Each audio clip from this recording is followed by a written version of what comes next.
निवाड़ी जिले के प्रवास पर आए पूर्व केंद्रीय मंत्री एवं टीकमगढ़ सांसद डॉक्टर वीरेंद्र कुमार ने कहा है कि नए कृषि बिल एवं कृषि फार्मिंग को लेकर कुछ लोगों द्वारा किसानों को भ्रमित किया जा रहा है। कार्यक्रम में मीडिया से बात करते हुए उन्होंने बताया कि नया कानून किसानों को उनकी फसल की जहां अच्छी कीमत दिलाने वाला है, वहीं यह उन्हें अपनी उपज बेचने में भी अधिक स्वतंत्रता देता है। अभी तक व्यापारियों को ये स्वतंत्रता होती थी कि वो माल खरीदकर देश के कहीं भी राज्य में बेच सकते थे, लेकिन किसान जो है ना एक तरह से बाधित होता था। लेकिन ये बिल पास हो जाने के बाद अब हमारे यहाँ निवाड़ी का किसान है और निवाड़ी के किसान को मान लीजिए कि उत्तर प्रदेश में उसकी फसल का कीमत ज्यादा मिल रही है, तो वो अपनी फसल को उत्तर प्रदेश में भी बेच सकता है, राजस्थान में भी बेच सकेगा, महाराष्ट्र में भी बेच सकेगा। ये उसके लिए बहुत बड़ा एक विकल्प जो है ना उसके सामने आया है।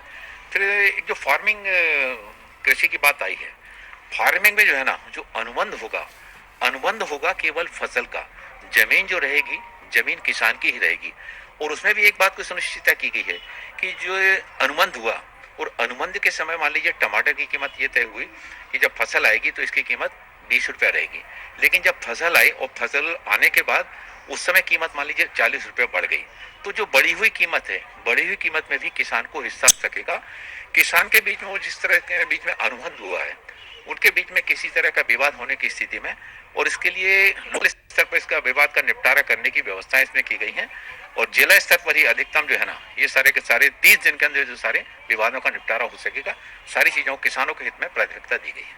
नहीं, किसानों को किसी तरह की भ्रांति नहीं है। देखिए पूरे देश में जो है ना सिवाय एक दो राज्यों को छोड़कर जो है ना पूरे देश में जो है ना कहीं पर जो है ना इस तरह की भ्रांति नहीं है।